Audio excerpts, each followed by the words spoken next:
I'm going to record it now because we use a little bit of this for the back end social media stuff, if that's Okay. cool. John, sorry, the long and winding road. How was traveling today? Good. Yeah, thanks for your patience. Yeah, Just of course. yeah, it's easier on the computer. Just got back to the hotel, was exploring San Francisco. Are you gigging there tonight? Are you on your way to Santa Cruz tomorrow? Yeah, we're on our way to Santa Cruz tomorrow. We have a Okay. day off today. We just did 2 nights in San Francisco, and now it's like, yeah, just day off, explore. Might go into the yeah, we went all over. We went to Chinatown, the ferry building. I think we're heading to either the Young or the Science Center or the Presidio or all of the above pretty soon. And Right on. Yeah. yeah, You yeah. I mean, familiar? so much to see. It's so nice to have a day off. Yeah, San and the weather, Francisco. I don't even know what's doing there. The sun came out about 2 hours ago. I'm down in Santa Cruz, but the sun came out Okay. majestically about 2 hours ago. So it got Yeah, the really nice sun's really fast. beautiful. Is Right it on. crazy windy where you are? It is. It was. Yeah. There was something moving through, and I think you're in for some decent weather tomorrow, though, when you get here. So, Oh, nice. What do you think the welcome. best way to come to Santa Cruz? Should I take the one, or should I take the 17, or should I come through like Palo Alto? No, I mean it really depends on your emotions. The one is 100% you're going to want to come. The one it's going to be about another 30 minutes than it would be, That's worth it. but it's the only way to go, dude. I mean, Okay. honestly, get sit on if you're coming down, sit on the right hand side of Yeah. whatever bus you're on right there, and it's so worth it. And you'll probably, knowing you guys, will probably make a couple stops to enjoy the views and stuff because it's 17 is going to make you sick to your stomach. Okay. It's a windy road, and take the one all the way down. And if it's sunny out, there's nothing quite like it on the way down. Okay. Oh, Yeah. so excited for that. Have you guys been in Santa Cruz before? I was Oh looking yeah, back. we played. Man, when was the last time we were in Santa Cruz? I know we did the Crepe Place a long time ago with Imagine Dragons and Amazing. Nico Vega. Yep. That was a good time. I know we've been back since. I remember we did the Catalyst on some run But for not sure. since COVID, right? This is all No, pre-COVID. no, this would have been yeah, it's like 2016 or something. That's what I thought. Okay. Yeah. Yeah. So it's just rad to have you back, and I'm going to keep it pretty tight today. I've done kind of I work with the Catalyst all the time, so I've Cool. got pretty much the article done. Vibes is a magazine where we kind of we're working more on like long form narratives a little bit. We really try to dig a little deeper, and so the questions I have, I've sort of written the article, and it's a little off the beaten path a little bit, but you just got to trust me when we get to it. It kind of makes sense in the article because you guys give so much good shit. The article takes care of itself. The media kit's amazing. The bio's the bio. We can only talk about how you got to be the band so many times. But for me, following you from early on, I was talking to my kids about it. I think we found you. What year? You guys were on Guitar Hero, right? Did you have a song on Guitar Hero? I think so. That Because sounds familiar. I'm almost positive that like this would have been like early teens. Yeah. I'm older. My kids are like in their late 20s, 30s, but Guitar Hero was kind of the shit right about then. And I think it was when I told the kids I was doing this interview, they're like, that was a Guitar Hero song. That was a really hard one to play. And I wish I could remember the Nice. name of it. I think it was like A Good Song Never Dies or something Oh, like okay. that. Yeah, yeah, yeah. It made it That, on. yeah. Yeah, that's hard. I can imagine. It's hard on a real guitar. There's no doubt, and especially with those kids can rip it a little bit. But mostly, I think for me, having kind of goes through all the different platforms I've listened to you on.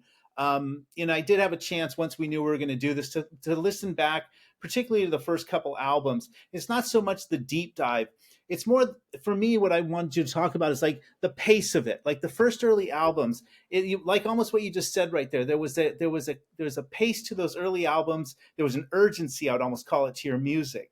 And then I listened to the new album, and it's contemplative, and it's as we do get older and life happens. And I saw a quote at one point, you talked about something, you said something like, somebody asked you to describe the album as like, love, it's beautiful, it's love and something else, but that's kind of what the album feels like. Where are you, like what headspace are you in right now? Well, I mean, yeah, the past 4 years was like a decade's worth of like life condensed in a very short period of time.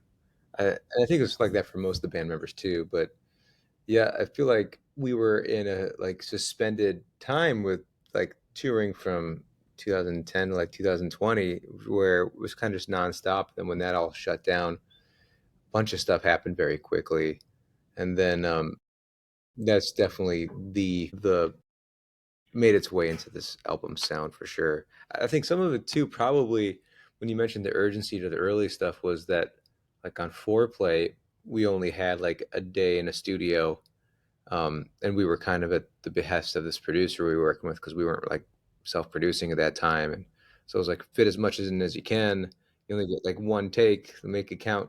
And with this album, it was like, you know, had the time, maybe too much time. I mean, it takes us a long time to put out albums, unfortunately, but it started very much differently, where I had this like mobile studio in my backpack and took that around with me to Mexico and to Europe, and then started writing, and just not really with anything too specific in mind. I just wanted to do it in a different approach to it, more minimal, less distractions, and just like I had a guitar, a keyboard, and that was pretty much it, and a microphone. Obviously, everything I have in Logic, but yeah, so it was a different approach, and then kind of didn't have an album in mind at that point. We just were like making music, and that's how it kind of became like Saint Motel Studios. Was the idea was like, let's just put out a song, kind of like a movie studio would put out a movie at that period of time. You know, like their summer movie, their fall movie, whatever.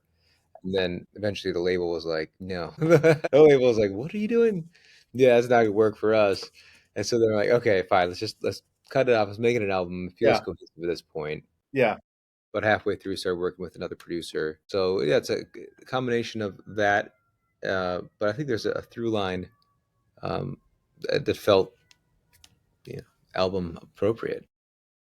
It's kind of, I yeah. was writing it, and there's one. I was kind of right in line here with the article I was writing. There's one where, we're kind of talking actually about, fine wine. I think is the song, and the question that kind of came out of it is, it kind of was written this way: like, lots changed since like 18 years ago. And I think my thing is, I was listening to it without digging too much of what you've said about it. Are you talking about like love that you have right now, the band, or like life? It's very kind of introspective to me. Again, it's one of those songs where it's got a little bit of optimism, but a little bit of like, you haven't been through some shit, but it's thinking about all of it Hmm. a little bit. Yeah, yeah, no, that seems pretty spot on. Sorry for that siren. Yeah, I mean, there's there's like a kind of a through line with the album too, with kind of finding the joy, the beauty, not necessarily joy, but in the impermanence of life. And you get to a certain point where loved ones pass, and then new people come into existence, and you have a different relationship with existence and life, and just realizing too, so many things are, yeah, grab it. My daughter needs some water. There's so Right many on. things are out I of want to the, meet the dog. I want to see that dog.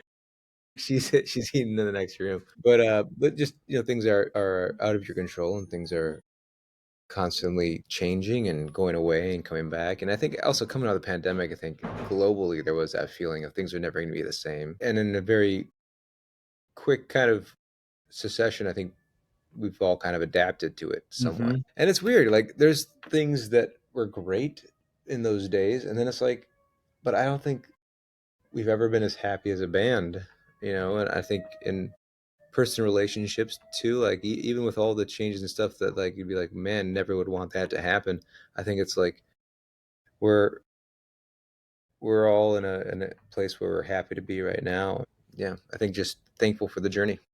Yeah, the one of the questions I had was kind of looking at, you eventually start digging a little bit. You're looking at song credits. Kind of funny with Saint Motel. It seems like you're either writing a song or seven people are credited with writing the song. And I don't, it's kind of I don't see that a lot of. Not that I've done a shit ton of these, but I've done No, it. no, that's unique for this album specifically because about Okay, halfway through, started working with this producer named Bacon, who's predominantly like in the hip hop world, is where he won his Grammys and stuff, like with Kendrick Lamar and stuff like okay, that.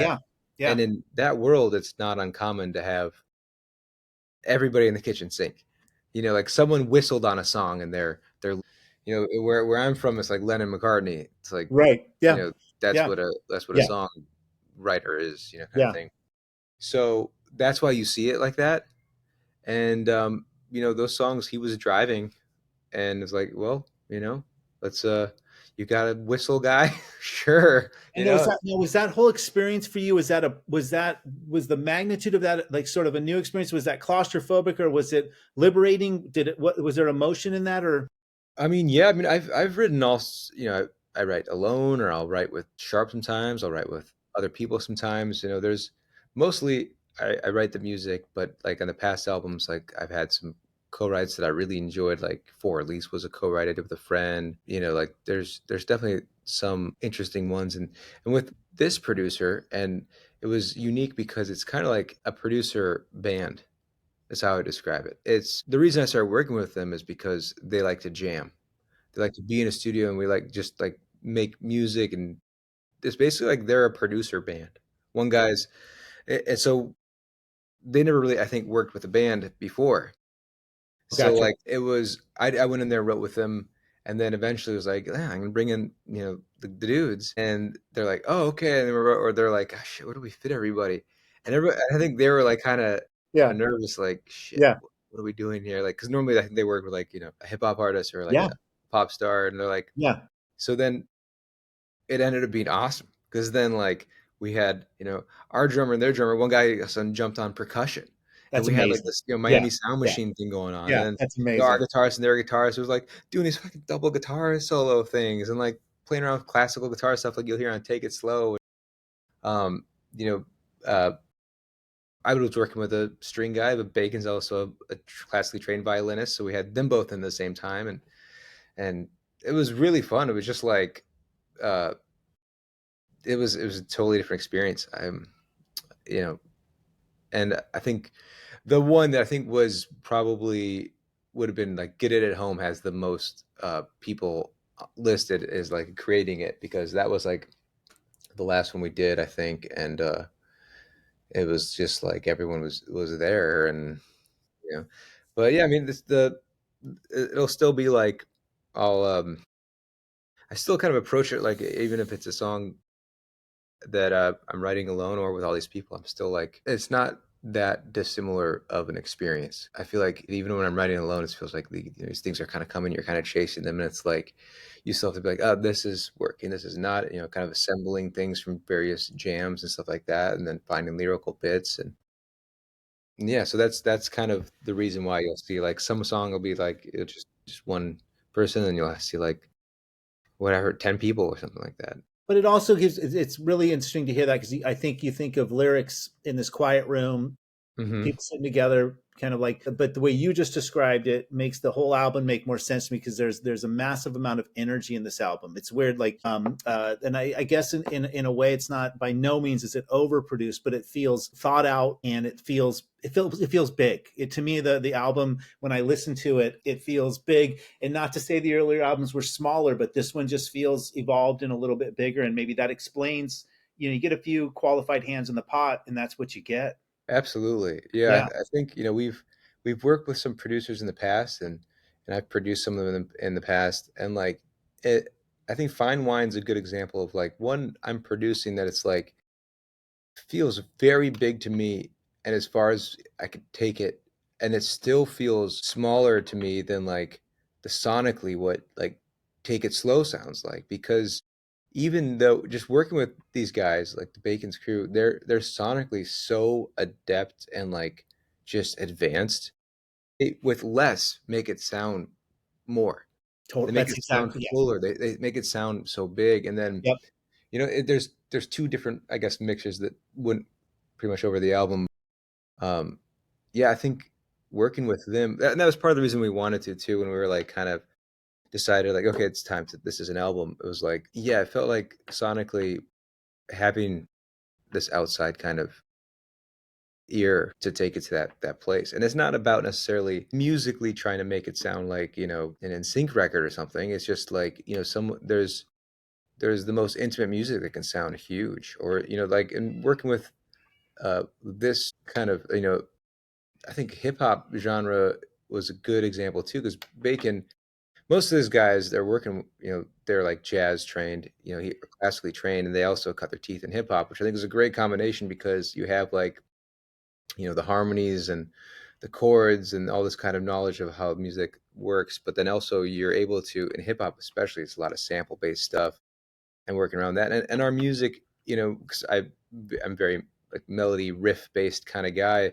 A lot of it almost feels like that approach, like so. I think working with those two things together, like uh, I think was great. I think it was a good combination. And maybe the timing's right. Sometimes too, you think about the evolution of a band as Mm. in people that when you're younger, because I think what you guys 18 years ago, whatever that makes it, you'd be in your 20s when you kind of started this thing. There's a lot of that superhero dopamine energy that maybe the collaborative process, the time was right for it. You might not have been there from a standpoint of this is my shit and I'm driving this kind of even as an entire band, you might think that way, that the room might not have been there 15 years ago for that. Yeah, Yeah, yeah. I mean, it's also like, yeah, it is. It is very, fate in a way because we've worked with different producers, and it's always the you're trying to find the perfect meshing of talents, and it's not like maybe this producer, you know, like I think the Dell story with Rick Rubin's a good one where like she worked with Rick Rubin on I forget what was her biggest single, uh, the one before the Hello, oh, I'm trying to whatever that was. It was another sad song anyway, but she didn't like how it worked with Rick Rubin, and she's like, that's not the right thing. But it's like it's Rick Rubin. It's like the biggest producer right ever, and no one yeah, says that's not the right thing. But yeah, it just wasn't. It's not him as a producer or her as it's just there's a combination of two things sometimes that work and that's sometimes that exactly it. don't. Yep. And it's a very organic thing the way when things kind of do work Oh, together. there's no doubt, and I'm sure you felt it in the room.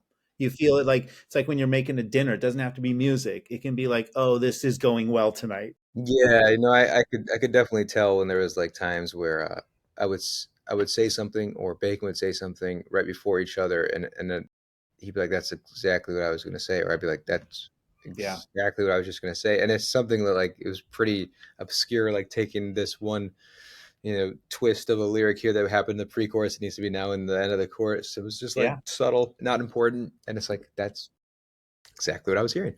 That's amazing. And then this is a left turn, but I wanted to definitely get there before we jumped off on any level. Is I think one of the tenets of Saint Motel is that I think because of your background in film and the way you see the world is you're always pushing the envelopes, even on whether it be album concept, how you're going to produce a video. I think at one point you didn't even put out singles; like you put out videos or something. You did. You've done some. Yeah, You've always been like, what's next, next, next? And clearly the conversation right now is what's next is artificial intelligence on some level. And I don't know where I wanted to go with this question, but I think it's just a huge conversation in almost everything we're doing in Santa Cruz Vibes, whether it be environment, whether it just comes up. What's your take right now on, I guess, a general question, like on artificial intelligence?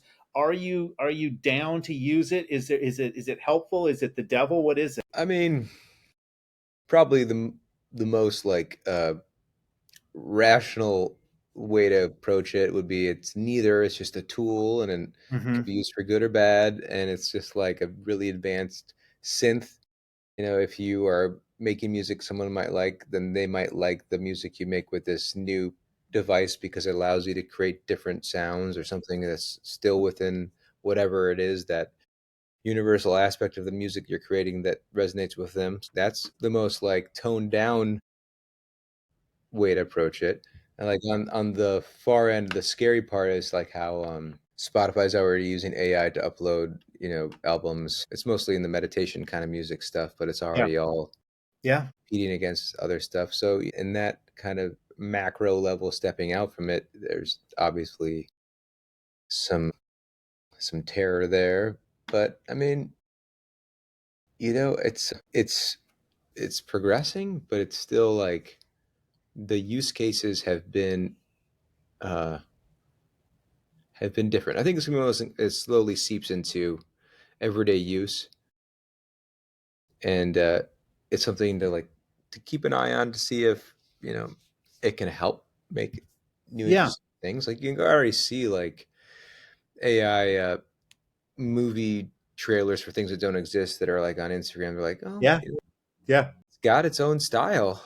It, It looks like something, because it's taken all these obscure like 70s, Eastern yeah. European Yep. sci-fi films and using these as like references that you don't see in typical cinema. So it's like, that is kind of cool because it's different. And it's like, sure, it's kind of taking these samples in, but it doesn't look like that. AI is still like not there, and it's something else entirely in that way. So maybe it'll be interesting in that, but yeah, only time will tell. I think we'll see.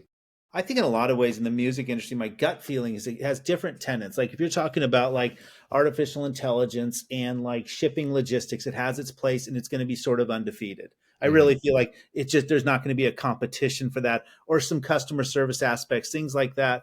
But in music, I think, but the best analogy I can give is a lot of ways that I feel like it's going to press diamonds in a way, like a little bit of the late 90s, early 2000s auto tune kind of stuff where elevated some artists that had no business being, not saying no business being an artist, but it was a tool that sort of was a cheat code to something. But what really came out of that was some really good music and some really good bands that were sort of like an answer to something that was kind of going on after grunge in the late 90s, sort of that whole, there was a sound that came out of the late 90s, early 2000 that I think in mass was sort of regurgitated, and Hmm. it bore out some really creative bands, that were good live. You guys are included in this. That would be something that was born of kind of enough of that. And I haven't fully fleshed out, but I have a feeling that's sort of the path with AI is that Hmm. I think it puts more pressure on live performances, more pressure on the human element. AI Yeah. can't do this interview.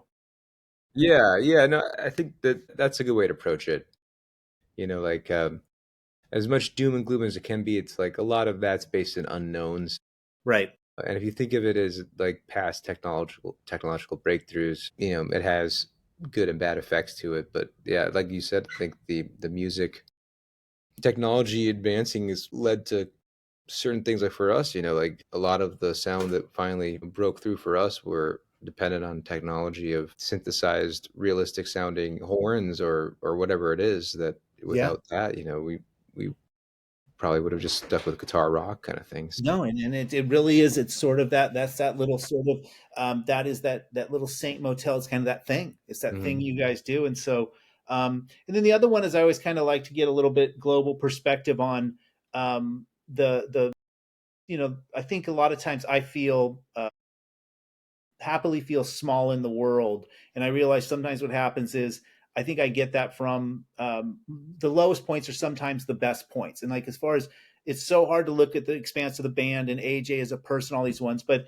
are there some like was there like a like I kind of frame it this way? Was there a good low point for you at any point that like that? Have you had a good low point? Uh, yeah, I mean, there was a good low point, I think, in the band's history in like 2013, when I think um, there was like, well, long story short, is basically it was falling apart. I think is the band, and I was kind of given an ultimatum to either we had to leave. Our manager at the time, who was like a really dear friend of mine, but was kind of struggling, or the band was like going to kind of thing. And at that time, I was writing a lot of music for this other producer, and we weren't really sure what was happening. But the chaos of that whole time like led me to just like I wrote so much music, and some of the music's still making its way out.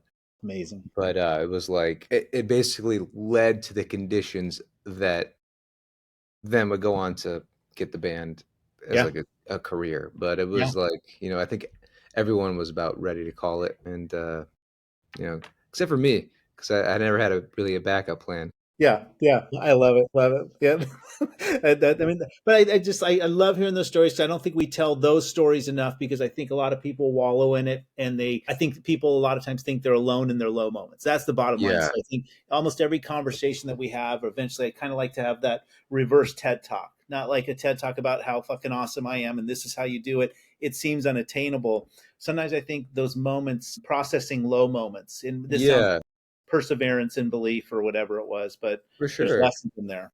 Yeah, I mean, there's a lot of that in the songs I write. Like Benny Goodman is kind of that story. At least I have nothing was like, a situation where it was like, I think I just lost a couple jobs or was working like mini shitty part-time jobs and was like, um, finding the beauty in the nothingness. Yeah, But yeah, I mean, a good song never dies. is kind of a exactly. is Yeah, yep, is kind of a fu to that system too. So I mean, yeah, yeah, it's good. I always try to find that struggle, and for our band, it's not hard because we've been an indie band at least mentally for our entire career. We always no feel like doubt. even when we got signed to major, it was still like we're still like a scrappy indie band. Yeah. I love it. I'm going to keep us on our pledge, even though we're a little late. I'm going to keep us at 30 minutes. And then a lot of our fundamental things at Vibes, this is our little tesseract of questions, and it's random. Cool. You get a question, and so we have a Okay. podcast on and everything like that. But I don't know what's coming to self, but you get to answer this. That's a pretty good one. That's a good one. If you decided to go on a spiritual journey, where would you go and what would you do? I bet you know what I wanted to do is that vow of silence thing. Where Yes. I think it's like 2 weeks of Yeah. absolute silence Yeah. at a retreat somewhere. I think I was talking to Rivers Cuomo about that, and he was saying it was amazing. Or he did that back when we like played with him in 2018 or something. He was telling me about it. I think that sounds really I do too. And you know what? really I know cool. that I for me, there's little peaks into it. And the peak into it is when you forget. See, we just did it yesterday. Day before, went on a long walk. I left my phone at home. It's the best walk. Hmm. Yeah. It's the best walk. And you know Yeah. it in the middle of it, going like, this is more it than not, Hmm. and to go even further with that. Yeah, a couple weeks. One of these days. One of these days. I guarantee you one thing that would come out of that dude is a song. Yeah. Be 3 minutes of silence. Yeah, they said there. See, you already wrote it. Hey, this was Yeah. great. Sorry it was so hard to get together, but this No, I was appreciate your patience. Sorry this was about a that. really good conversation. And then I'll do the treatment tonight. We'll get it up tonight, and then try to promote for tomorrow night. And then I'll be down there. I'll be waving from up in the balcony tomorrow night. All right. Well, sounds good. I'll see you then. All right, brother. Thanks for the time. Thank you. All right, see ya.